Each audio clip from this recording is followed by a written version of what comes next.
What did I just do? Did I not save it?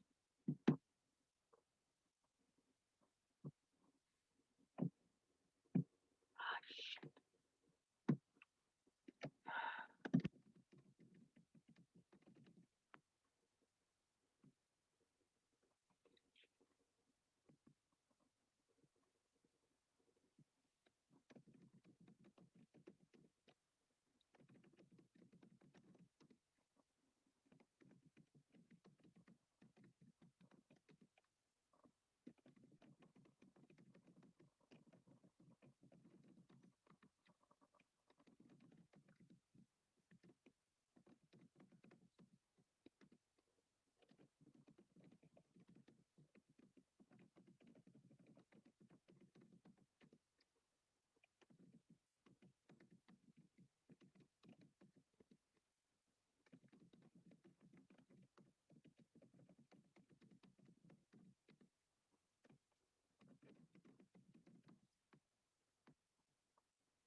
Okay.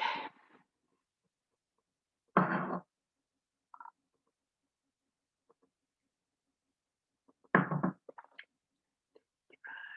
shit.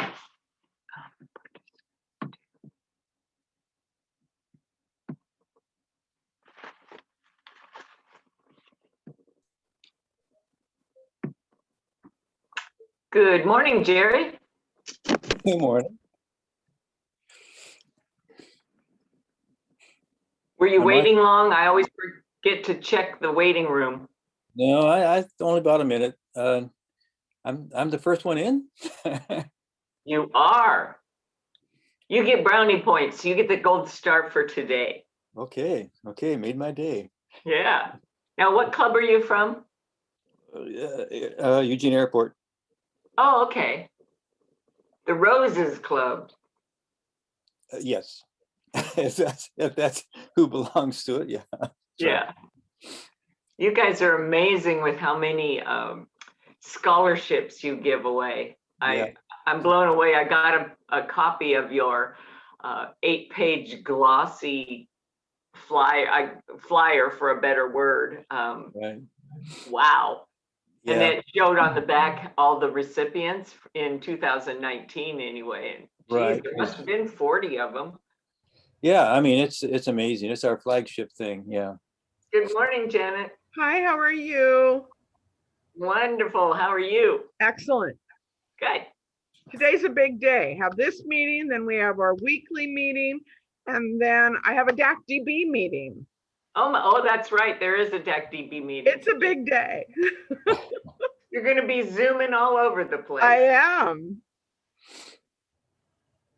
Now, what club are you from? Because I know, but I forgot. Florence. Okay, that's right. So what's the weather like over there? Is it nice? Because it's foggy here. It's crystal clear, but it's cold. Yes, it is. Like it's in the upper 30s right now. Brr. Yeah, real cold. Let me see if it's 35. That's pretty cold. Pretty cold. Yeah, it's probably at least, it might even be a few degrees cooler here in Cottage Grove. Yeah. It was 28 here in Eugene when I got up. So, Woo! yeah. Yeah, the cats went outside and they came back in and their tails are all bristly. Good morning. Good morning. I'm Thomas, Jean. subbing in for Patty Scott today. Oh, good job. And it's cold here too. It's 30. Where are you? Coos Bay. Okay, but it's pretty over there. We have fog in the valley. Yeah, it's a beautiful morning. Excuse me. Let's see, I better admit some more people here.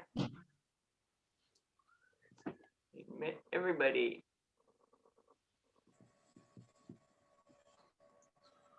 Looks like Laura is here. Thanks so much, Laura, for coming. Oh, thank you for having me. It's a privilege to be invited and to be asked to talk to Rotary members from very far away. Well, it's so funny. I was thinking of now, who could I call? Well, I hope At a- you find what we have to say today a little interesting. Membership is always an issue, isn't it? Yeah, but I thought, who would be able to speak from the perspective of having long-term members? Oh, maybe the oldest club. Yep. Yep, we have some people who have not been, nobody in our club's been around since 1905. No.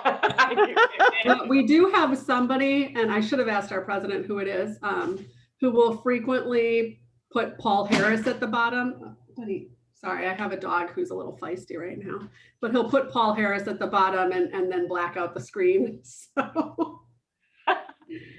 So we make a lot of jokes about that. Oh, that's Paul so Harris funny. is still alive and well in our club. Now you have how many, 200 members in your club? I think we're at about 175. So yeah. Wow. Our goal keeps being 200. Every year our goal is 200, but we haven't been that high, I think, since the early 2000s, if I remember correctly. Like there was a point in time when our club was 900. Oh my goodness. But now Chicago now has 9 clubs in the city. And so as more and more clubs have gone, we've lost members. So I think the 900 was back when we were the only one for the city of Chicago, or one of 2. Right. And, Well, originally you were the only one we for were the whole world. not for long though. No. Spread that word like wildfire. Yeah. Okay, I'm going to give it another couple minutes and then we'll get started because I know your time is very limited today. I did make you Yes. co-host. If you want to share anything, you can do that. No, I'm better at talking. I'm not very good. Oh, well, I already noticed that part and that's always easy. I am too. Yeah, I just find I get so wrapped up in the slides that then I stop talking sometimes. It looks like we have a past district governor here, Rick Olson. We have a future district governor here, Jerry Kosanovic. Jeez, I almost threw an extra syllable in there. I'm And a impressed by future- your turnout. This is really great. It varies. In fact, next year, if we continue these, which we probably will, I've got to ask if people want to change the timing. It looks like Julie Aubrey's here from Rotary International. Hi, Julie. Hi. She's presented a couple of times and decided to join us today to hear from Laura. This is going to be fun. Thanks for letting me crash. It's my Oh. lunch hour, and I figured I wanted to hear what you guys were discussing. So I always love this. You wanted to make sure we weren't talking about you. No, no, I actually shared this forum as an example of what districts are doing right the other day, because Oh, I good. Oh, wow. yeah, I really appreciate Cool, you guys. you. We rock. Let's see, I got another admission here. I got to keep my eyes on the waiting room, otherwise I leave people in there. Okay, any news from anybody? I hear it's beautiful and sunny on the coast, but cold. It's foggy and dreary and cold in the valley. How about Bend? Who's in Bend?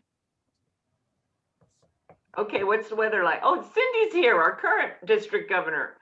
Hey, hi. It's cloudy and cold. Okay. Boy, the coast has got all the crystal clear weather. What's it like in Chicago, you two? Laura?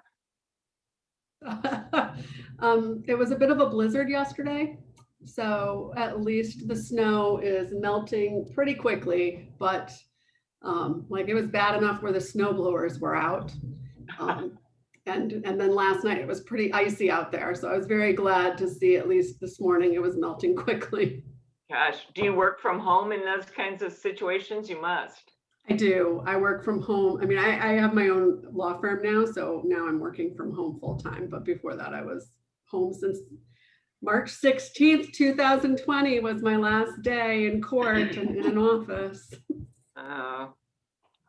So your two dogs are your greeting committee or your co-workers?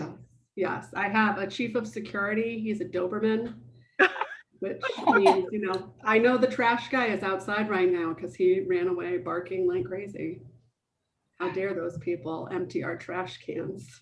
And then I also have a pit bull, and she's just my business manager, keeps us all in line. She's really the one who runs the show. I've got a pit bull too, and that was another thing that attracted me to you, Laura. I saw your picture of your dogs on your website, and I thought she must be a cool person. Yeah, people keep saying I need pictures of myself. I'm like, but they're the best part about me. Yeah, dogs sell. It's like kids and dogs, right? Okay, you guys, I'm going to go ahead and start the meeting. We are talking today about retention of long-term members, how to keep them engaged. Particular effort during this Zoom era. But let me tell you a little bit about Laura Inns. I was thinking, who could I get to facilitate a membership forum on retaining long-term members? And I thought, well, maybe somebody from Rotary One, which is the Chicago Rotary, which is the original Rotary, started in 1905. They must have a few long-term members there, right? Laura tells me they don't have any from 1905 though, so they couldn't retain everybody. But she is a family law attorney with her own firm that she started in 2020. Before that, she worked in other law firms and was supported in 2017 by one employer that encouraged her to join Rotary. But she started out as a photojournalist. And just like so many of us, you start out in one direction in your career and you go, no, I like this one aspect of that career, but I don't like this other stuff. And she moved into law.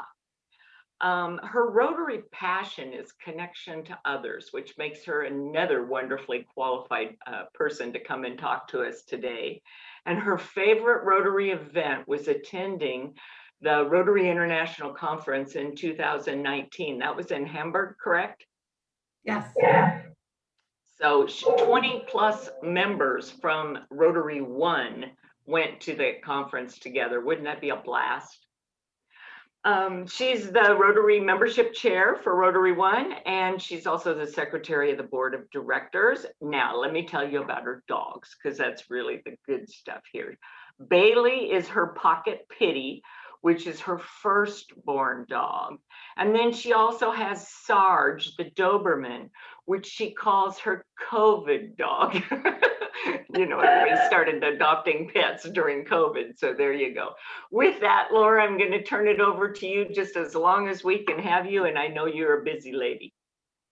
Yeah, thank you all so much for having me. And the only reason why I'm only here for a bit today is because my own club is meeting right now. And we have Arnie Duncan, the former Secretary of Education. So I'm always interested in education. But it's a pleasure to be here to talk about membership. I did not realize the first job anybody ever asked me to do for the club was to chair the membership committee. And I was like, oh, sure, whatever. That sounds fine.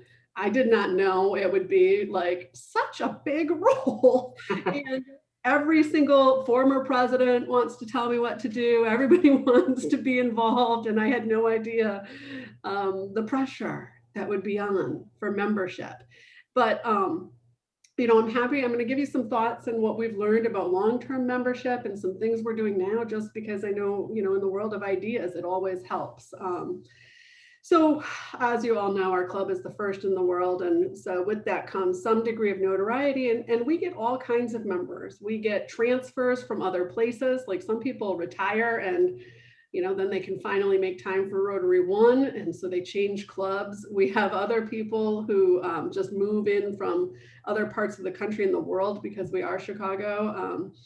So we have like some former district governors from other places in the world that have joined. And then we have people who really have no clue, nothing about Rotary. It's just somebody said it would be a good idea. So we have a very diverse group in terms of who we attract as a club, which I imagine a lot of people here are in the same situation. And what we found in the last couple of years, we've done a big strategic plan. And as part of that, we did a club-wide survey.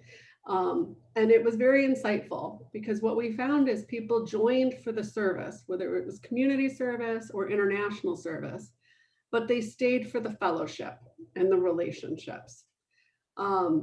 So it really ends up being a group of people that cares about each other. And because of that, those are the people that we end up staying. Much like you heard, my favorite Rotary moment was going to Hamburg for the international conference. I had no idea what to expect. I kept trying to get my club members. I was like, but what do we do? Like, why am I going to Germany? And they were like, oh, it's just great. There's the fellowship hall and there'll be all kinds of great things. And I'm like, yes, but what will these great things be? What's the greatness? And nobody could really articulate it to me in a way I could understand. And here was the greatness. We hung out. That's all we did. And it was incredible. So to be with a group of 20 people in a place that was foreign to us, to be doing all these events with people was really quite spectacular. And that's where I think I kind of became a lifelong Rotarian in that moment of bonding with my club members. And someday maybe we'll have another international conference. Hopefully we don't have to wait too long. But what we've also learned is that to convert people, to build those lifetime members, we have to engage more in the early years. We statistically lose a lot of people at about the 1 to 2 year mark. So a lot of people come in, they give it a try, and if they don't find their home, they're out in 2 years. And so we've really committed. One thing our current president is doing is when each member joins and is accepted, he sets up a one-to-one meeting with them. And that's been a lot because we've been having a membership drive during the pandemic where we've waived our application fee. And while we were meeting remotely, first we did no dues. And then we were like, wait, this is going on too long. We're having to pay the RI dues. We can't just say no dues. So now we've changed it to no dues for 3 months. And so that has been an excellent marketing tool to get people to check us out. But so there's been a lot of new members within the last year. And so meeting with all those people has been like a lot of work for our president. You know, our president role is almost like a full-time job, quite frankly. It's a lot of work to run a club this big. And then I'm also working right now on following up with all those new people to do the same thing and have these meetings with them to say, who have you met? Who have you been attending? So that we can bring people back into the fold. And we're really starting to be more conscious of the people who apply and maybe they appear once or twice and then suddenly you don't see them for a while. So I've been trying to work with our administrative team to find out, like, who have we not seen in a couple months? Because then I'm going to follow up with them personally to say, I haven't seen you in a while, and, you know, hopefully it's not just you and I are missing the same days, but hopefully we can connect. And so that's part of it, is really putting effort into those first 2 years, so that hopefully people will stick around and become those lifelong members that we're looking to create. Any questions on what I've said so far? So some of your members, the lifelong members, might be having trouble, especially with the COVID and with Zoom. And what do you do with that? So we have had just a few members who've stopped attending because, you know, either they can't see the screen and they can't manage the technology. Thankfully, those are people who already have relationships in the club. So there's kind of like a core group of people, like we talk about them in the board meetings, like, has anybody talked to so-and-so? And yes, and they're touching base. We also, our club does a lot of different events, and one of them we do is a Friday roundtable. And what that is just an informal lunch so that Rotarians can show up, and they know there might be anywhere from 3 other Rotarians to 10 every Friday.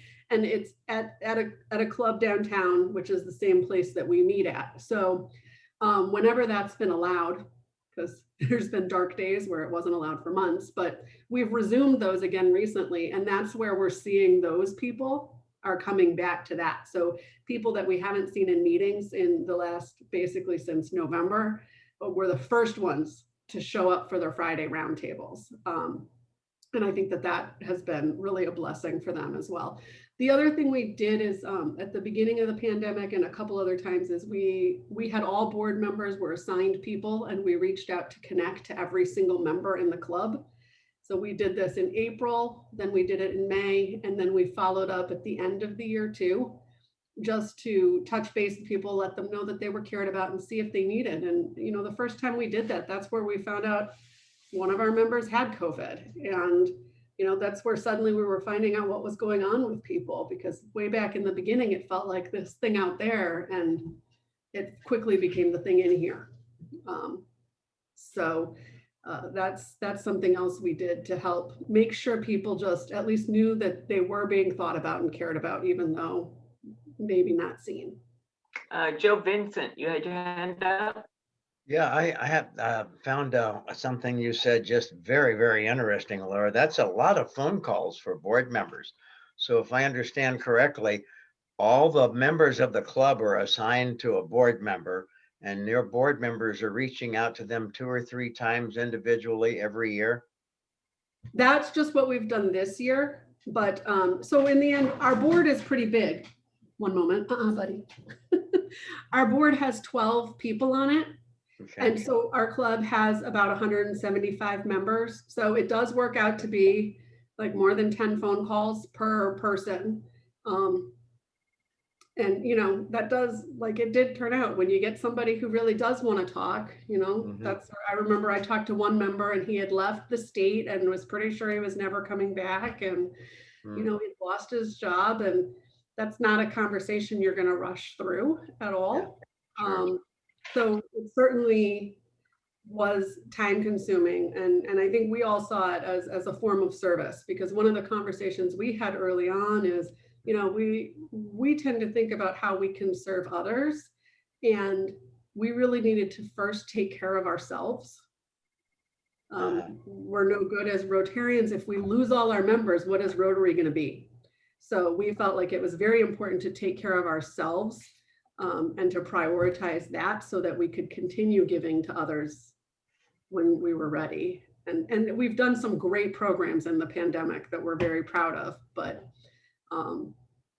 it's been a little bit all over the place. But you're right, that was a lot of work, and our board certainly took that on. Raise your hand if you have another question. Terry. Hi, I have a question. Thank you for coming today. It's so interesting to hear from you. When people are going to join your club or looking for a club, why do they join your club? What is it about your club that attracts them, other than the historical perspective? I get that. What else? Yes, we do get a lot for the historical. We're centrally located. We meet over lunch in the Loop. So we get a lot of people who work in Chicago's Loop is a big, Right. you know, it's just the logistics of it. You don't, you know, a mile away is a $20 round trip cab ride. So the closer, like people don't go very far sometimes. The other part is we are in a good location for us. We're in a place called the Union League Club, which is a private club. So there is that. People are really drawn to us for our speakers. I'm always completely enamored with the speakers that our program committee comes up with. I mean, we had the mayor of Chicago before she was elected, after she was elected, because she made us that promise. And we have had various politicians, CEOs of major corporations, heads of nonprofits. It's an artist, and like last week, oh, I'm gonna blank on his name, and I really should know it because he's a former journalist who's written multiple books. I'm pretty sure one was a New York Times bestseller. But we get these people, and we try and be diverse too with our speakers. So I think the speakers are a big part of it, but also the international service. So with Chicago, I mean, we have people from all over the world who are members of our club. You know, we have somebody from Ecuador, somebody from Guatemala, somebody from lots of Germans. We do have a lot of Germans. We even have one person who lives in Germany, but she's still a member of our club because that's her first Rotary connection. Somebody from Lithuania. So we do tend to attract a lot of people for liking the international connection as well. And then they're very, like our service projects. We do a good job of kind of marketing how we use our funds and the types of service projects that we're involved in. So I think those are the big reasons people join. Do you have speakers every week? We do. We do have them every week. We've started in the last year and a half or so to do a club assembly once a quarter. So that's the only time we don't have, well, we'll still have a speaker, but it's a Rotary speaker, like it might be the district governor or somebody to talk more about Rotary, but that's where we talk about the club. But yeah, most of the time we always have a speaker. They're not usually a Rotarian. And so we get a lot of business people who also, like, I know I use it where I might, if it's somebody, like when we had the chairman of the Fed, I invited a table full of people that I knew within financing, just for my own business networking. So I know a number of people use it that way as well. Thank you. It's an interesting idea. Other questions for Laura? She's going to scoot pretty soon. So what else do you want to know about Chicago Club? Mimi. I have a question also. Thank you. How did Oh, wait, we have two people at once. I promised to get to both questions. So I called on Mimi, and then who's next? Then we'll see who's next. Judy was next. Thank you. Hi, Laura. Hi. Thank you for being here today. The question I have is, did you get your international members do you have hybrid, or how are they members? I think it's just the benefit of being Rotary One and being in downtown Chicago, where we do have a very active business community. I mean, being such a large city, we have ambassadors from around the world. So I think we have like 25 honorary members, and those are just various diplomats. So like, and then we have done international oriented events to market to that as well. Like we did a, what did we call it? Like a passport to the world, where we had diplomats from, I think like 20 different nations come, and they just set up booths, and it was like cocktails and people could walk around and learn. But that's where we then had an influx of people apply after that. And I do also want to, sorry, go ahead, Mimi. I was just going to say, so are they on Zoom then, or how are they connected with you? That was pre-Zoom. Yeah. So, I mean, now it's been great too. And you all can join any of our meetings. Please feel free. We have a regular attendee from the Bahamas. We have a couple regular attendees from India. Like the Zoom has really made it even more so. But when we were meeting in person, almost every single meeting, we had a visitor from somewhere else in the world. So it's just part of being the benefit of Rotary One that we can capitalize on. Sure, that makes sense. Yeah. Thank you. Before we go to the next question, Laura, will you email me your Zoom link for your meetings, and is it the same every week? You can register every week, so I'll send it to you because we just Okay. like to keep track. I would of like to share that with my Mm-hmm. club. That would be cool, huh? Now, somebody else had a question that started to ask at the same time that Mimi I did. think that was Yes, Judy. I did. I'm wondering how you promoted or Got a question? marketed the 3-month reprieve on membership dues. Mostly word of mouth. I mean, it was in the gyrator. We talked about it, and board members circulated it, and then it just kind of spread. I think I'm sorry I didn't look up the numbers, but I believe we have had 25 to 30 new members in the last year. Now, we've also lost a bunch of people because of the pandemic and job changes and moving on and things like that. But ultimately, we've gained a lot more than we've lost. So now, and then there were a handful of people that signed up back when it was dues free without any expiration date. It was just until the board decided otherwise. And then when we said, okay, now we have to start charging dues, we did lose a couple people then, which we expected, but that's okay. Because in the end, we got way more than we lost. So that is a good gain for us. The other thing I think that attracts people to our club is, while we do officially have a 50% attendance policy, we have people who don't attend at all. We have people who attend every meeting. We have people who are just basically like our good friends, like people who have retired and used to attend regularly, but they don't want to go downtown anymore, and they keep paying their dues. And so when people who are concerned about the time, or when I'm meeting with people who are prospective members, I always tell people, we want busy professionals. That's exactly who we want. So we understand if you can't make it as often as some others, you get more out of it if you come, right? We all know that. You learn a lot more, you build better friendships, but we certainly encourage people who might not be able to attend 50% to still join. And I think we do a very good job of, where we're welcoming and it's judgment free for people who don't attend. And I think that that's a good selling point too. Joe, I saw your palm a couple times. Yeah, a quick question for you, Laura. I'm always interested when people talk about club dues. Does your definition of club dues for your club include RI, district, local club dues, operating expenses, and lunch, and any other assessments annually? So we just created 2 tiers and we've become more transparent. We'd always had 2 tiers, but we were not transparent about it. And that was some of the negative feedback we got in our strategic planning and survey. Yeah. So our higher tier is $160 a month. And that includes all the dues, but it also includes lunches when we attend in person. So it includes our Tuesday meetings, because we even have socials on Thursdays and the Friday roundtables, but it only includes Tuesday meetings for whatever meal that is. Then during the pandemic, what we did is any excess, we've periodically given that back to our foundation.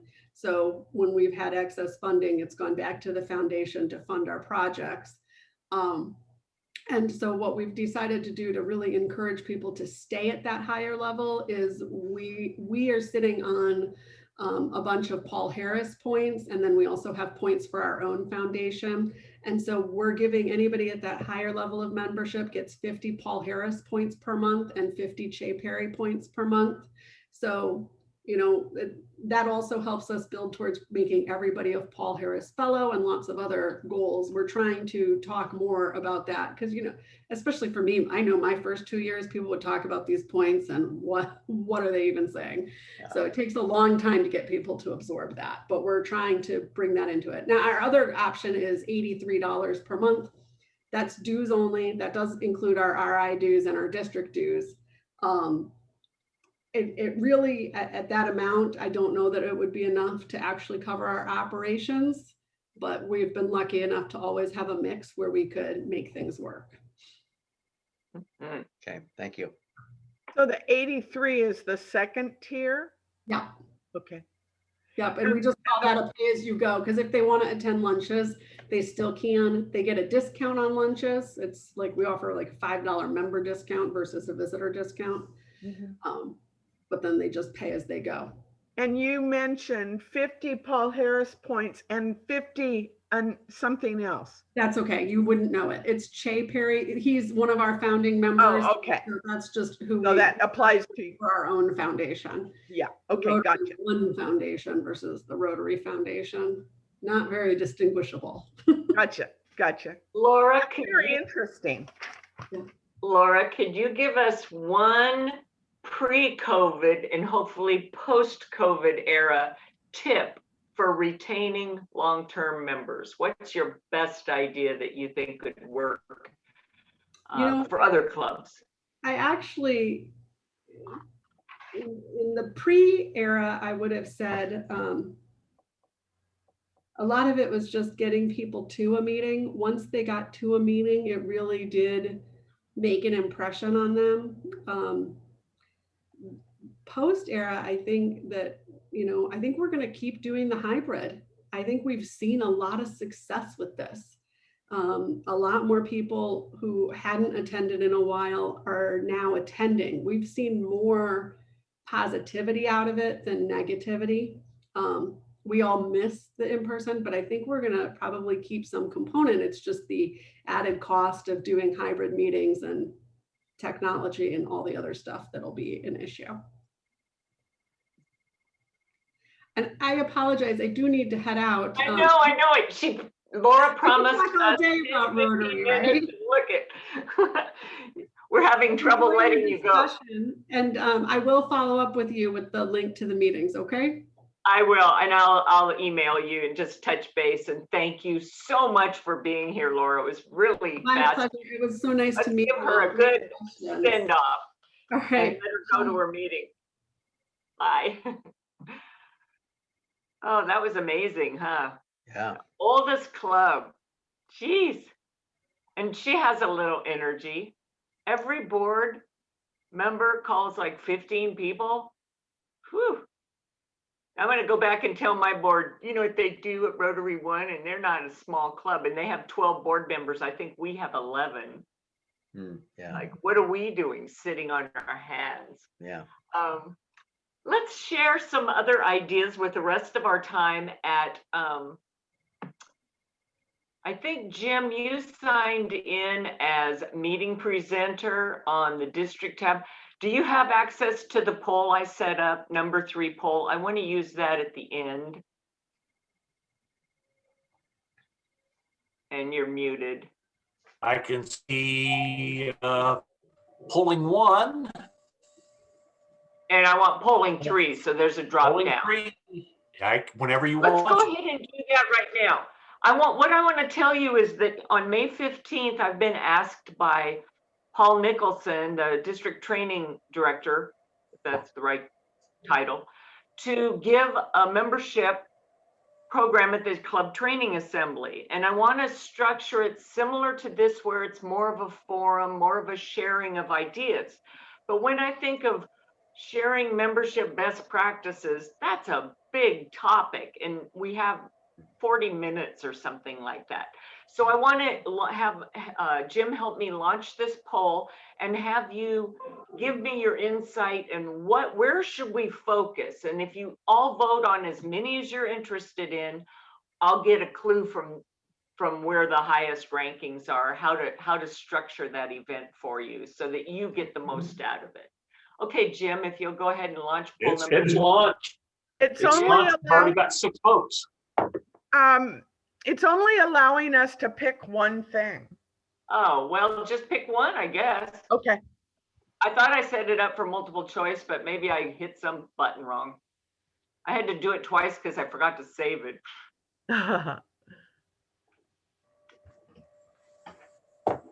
Okay, well then with that, I'll let Jim share the results after a while, but you're all seeing them. I'm not seeing the poll, and it might be because I'm signed in as a presenter as well. So I'm more interested in your opinion than mine anyway. So I know what my opinion is. I don't have one. Look, we're at 17 of 21. Oh, cool. You and I, There- and you and I can't vote, so we're okay. Why don't That's you go 18. ahead and share? Wait. And I I'm wanna not take a voting either. Okay, then everybody's voted. Okay, if you will share the results, I want to take a picture of it. Well, okay, let's see here. Can you see it? Yep, Can you guys see it? yes.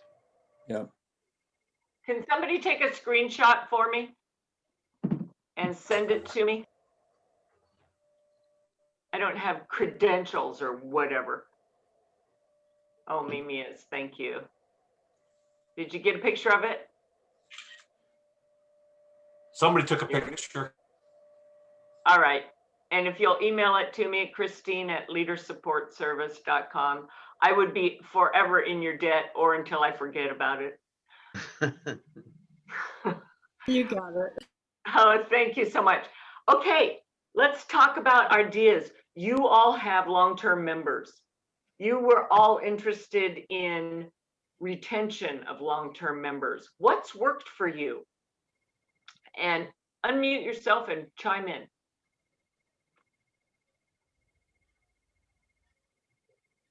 Okay, then I'll call on somebody. Marv.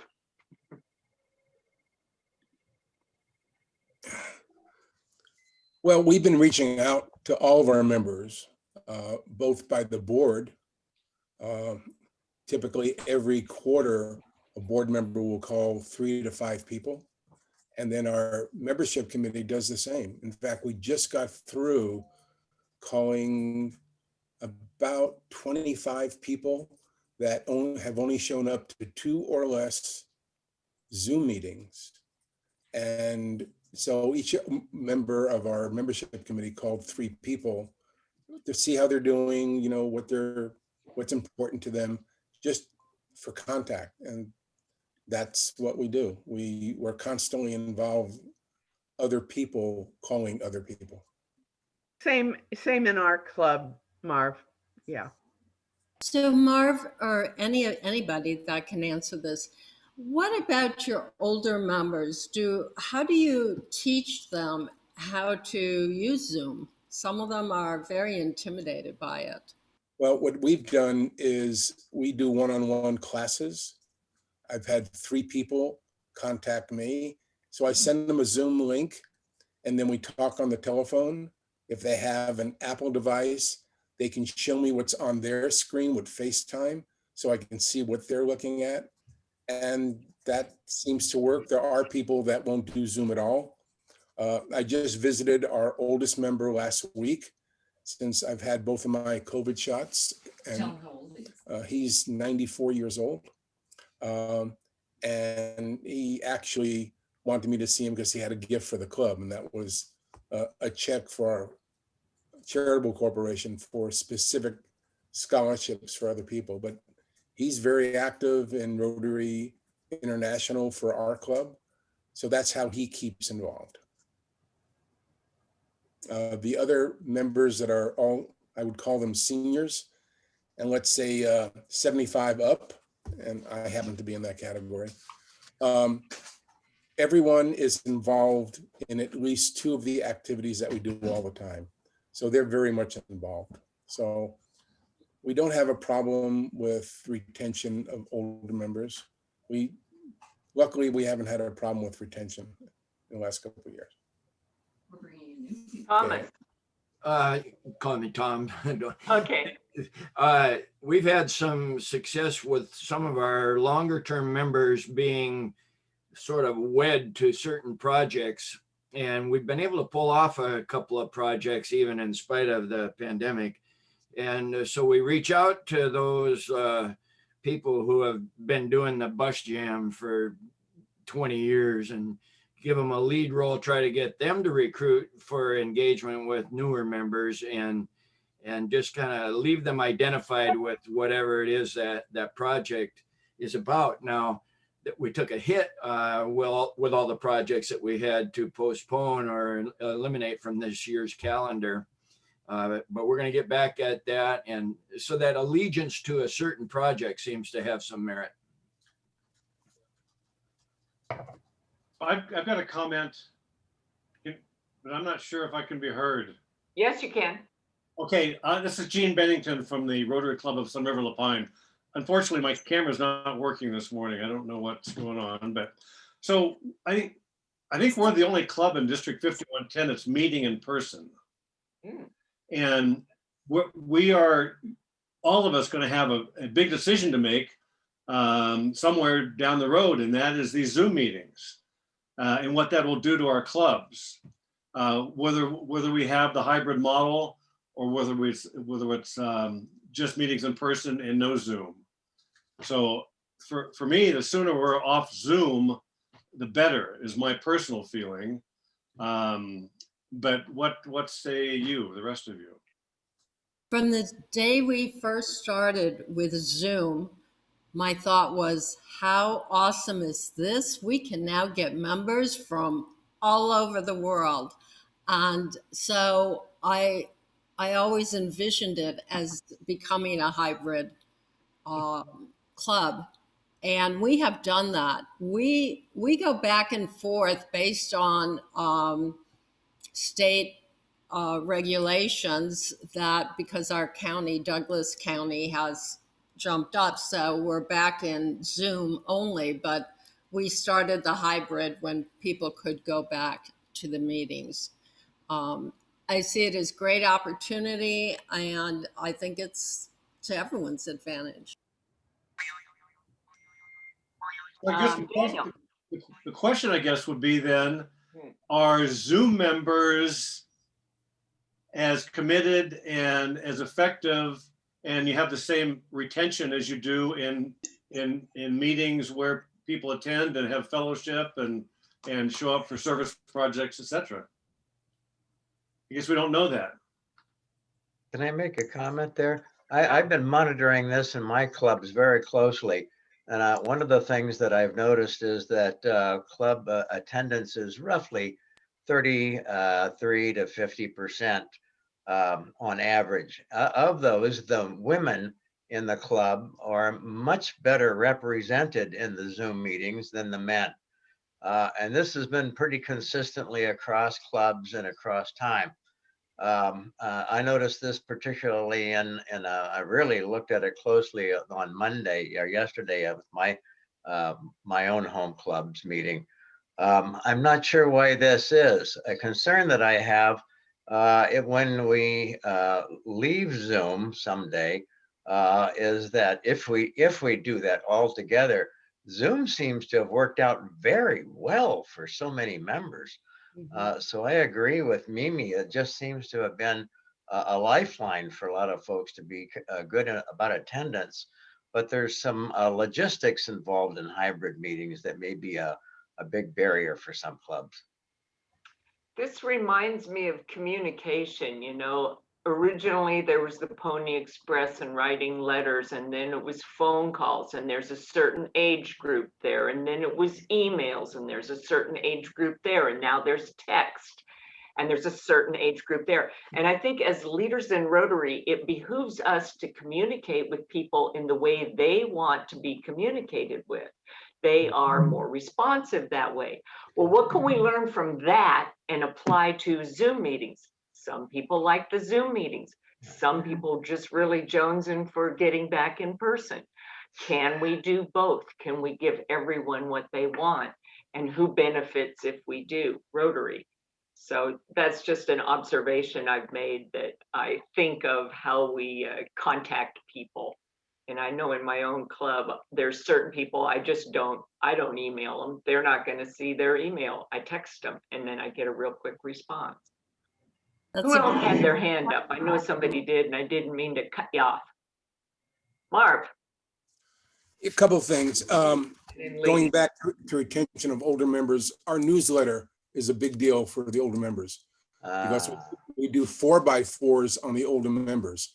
So we talk about the older members all the time.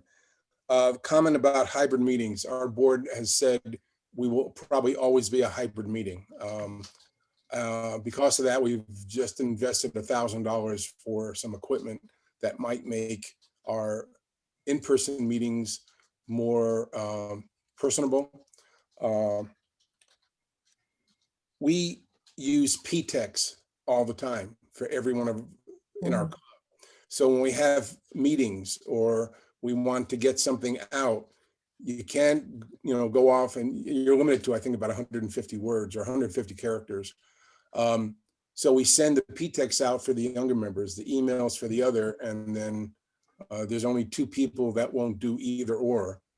And so that seems to work for us. And Lee, you had your hand up. Thanks, Marv. Yeah, one of the smartest things that the president of our club did last July was rethinking everything about our budget and everything about what we were doing. And she decided that this was the year, like any other, that the club would invest in its engagement and invest in its membership. So any ideas that came up would be delivered on. So for example, over the holidays, 30 apple pies were delivered to the front doors of members we hadn't seen in a while. And all of a sudden those members were sending messages to her like, thanks for including me. And I miss you all, right? And it turns out that they weren't really disengaged. They just had other things going on in their lives. So from her standpoint, instead of thinking, how do we use what we've been doing and why are people not engaging? She decided to throw everything out and say, look, any idea anybody brings to the table to engage members, we're going to do that. And if that affects the budget, it affects the budget. And, she actually started tapping into our reserves saying, this is the rainy day fund, and we're in a rainy day. That had a big impact on me, and I've been trying to share that as much as possible, that clubs have to think differently and just if they want to keep doing what they're doing, that's great, but they have to add a task force. They have to add people that says, this is our time to invest in our engagement. So. What club are you from? Greater Corvallis. But he's the assistant governor for that whole area. So, his perspective comes from wider than his club, although your club is amazing. Yeah, and look, my comment today is only on my club. Okay. Specifically because, I do have a perspective of the other clubs, and it is, to watch that our club president, I twinge a lot because she's not doing anything the way that we are used to doing it. And you go, wait a minute, you're going outside of the box. And then you go, you're going outside of the box. Good. Yeah. So. It's a good time to get out of that darn box. Yeah. Dan, did you have your hand up? Yeah, thanks, Christine. A couple of thoughts. Our club, I think, is by and large has a consensus that we want to continue with hybrid meetings once the restrictions on virtual meetings have been lifted. And I believe the plan at this point, or the directive, is to kind of stick with the virtual meetings at least through July. But we believe it's important to start planning now for how we're going to do virtual meetings. I think it's going to be really key for both retention and recruitment. It touches so many of the issues that we've discussed here this morning on both. I've had some background in telehealth for the last 10 years. And based on that, my anticipation is that we're going to have 2 different types of challenges. One is to recognize that a Zoom meeting is not the same as a hybrid meeting, that the way we do Zoom is very different than what it will look like or need to look like when we do a hybrid meeting with the groups of people in the same location. Marv, I'm very impressed that you're already thinking ahead about this and you've invested in technology. I'd like to learn a little bit more about your process for determining what your technology needs is. But the other thing I guess I'd like to share is that what we've learned in telehealth a long time ago is that the technology is a challenge. We have to address it. That's actually kind of the easier part of it. It's the process. So if we're going to have quality hybrid meetings with quality engagement between people attending in person and people attending virtually, you really need to think through in detail what that's going to look like, what the processes are, walk through traditionally what the process for your standard in-person meeting has been, what the process has been for your standard virtual meeting, and then try and marry those 2 processes in a very, very explicit way, a very thoughtful way. So I guess my final comment is that is that I would really appreciate and welcome the opportunity to work with other clubs in the district to develop best practices for hybrid meetings. I don't think it's going to always be easy. So both on the technology end, but also on the process end, I'd like and would appreciate us to find some way to collaborate in a real focused way around that. Harry. I totally agree with Daniel, and I'm so pleased that you brought that up because everybody, it seems to me, skirts around that issue and assumes that we know how to conduct hybrid meetings. We don't. And we may have some ideas, but we would really like, I think, an all benefit from a workshop that kind of helps us actually say, you need this equipment, you might consider this equipment, you might consider this setup or that setup. I'm telling you, this is new territory. And to assume that we all can do it is wrong. And is and personally, very discouraging to me. It's like, I get anxious about it when I think about it because I don't even know where to start. So if we as a district, if we could get some help in that, I totally agree with Daniel.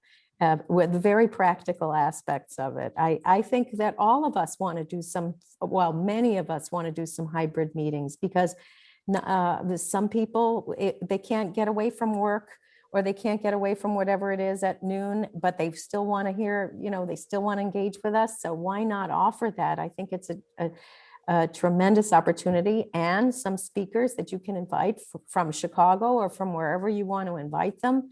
Why not be able to do that? But we just don't know how to do it. We've never done this before. I think I'm just going to change my mind, except for I want your blessing on it. The number one result in the poll we just took was engagement. And now I'm seeing a lot of heads nodding about virtual meetings or, hybrid meetings. Would you rather us focus at the club training assembly on hybrid meetings and get into that as much as we can in 40 minutes?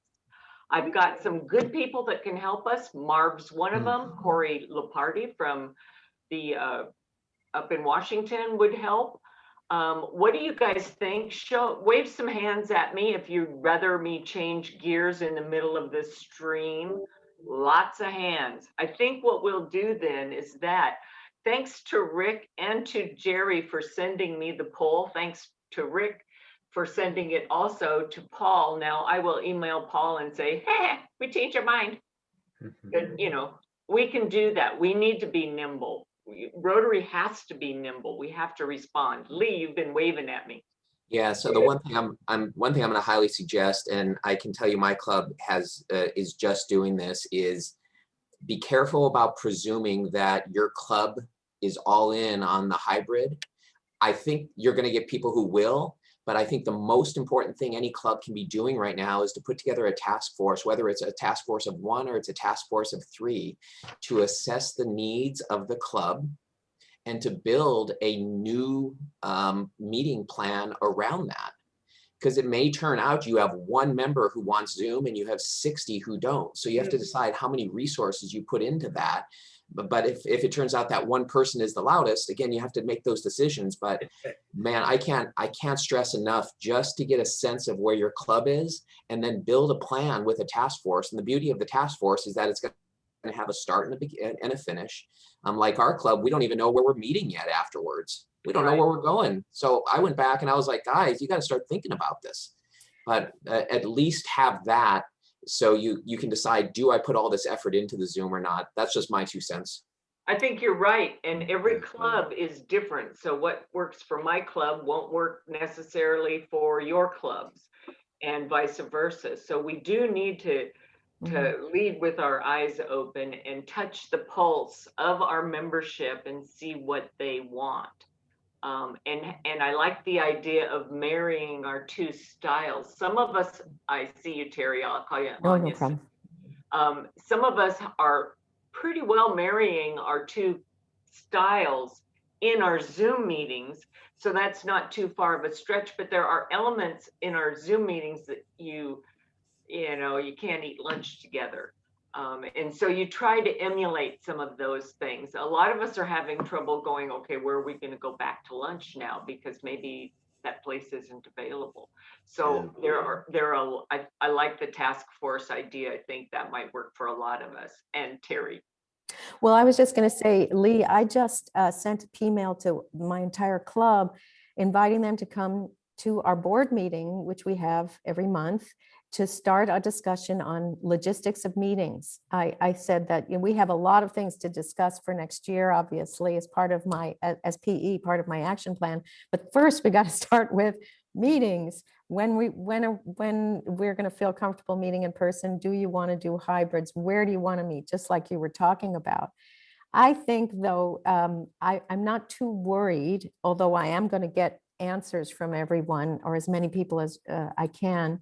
I'm not too worried about investing in hybrid, because it's not going to be just Zoom. It's going to be an alternative, and I'm hoping it will engage more members. We have a few members that actually, I was very sorry, that left, who are younger, who went back to work during COVID and decided they didn't, you know, they weren't interested in just Zooming with us. But if we were to meet in person, they would come back maybe once or twice a month, or they might check in on Zoom once in a while. I just think it gives an alternative, and we are on the theme of engaging members, retaining members, attracting new members. So the more flexible we can be in our meeting logistics and make it more attractive, because one size doesn't fit all. So if we can just be a little more flexible, I think we have a better chance of engaging and retaining members and attracting new ones. That's just my thought. I think you are right. Now we have 6 minutes left. I would like to hear from some of us that haven't been the chatterboxes of this group, who haven't had a chance to speak up. What are your thoughts? Do you think we're heading down some garden path the wrong way? Do you have another insight?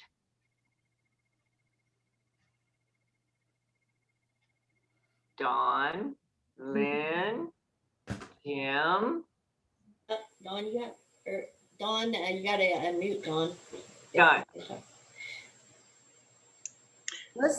This isn't necessarily an insight, it's a question. Didn't we at the last membership meeting have someone who discussed this plan to provide old iPads to those people who are more intimidated by Zoom? Wasn't that the case? And they would Somebody brought it up in the group, which I thought was a good idea. But another thing I think that all of us probably are at times challenged by is we live in a rural area. And I do know that some of our members, regardless, do not have the broadband to be able to Zoom in. And that's an issue as well. Anyone else? We haven't heard from Harry, Walt, Lynn. I'm picking on people.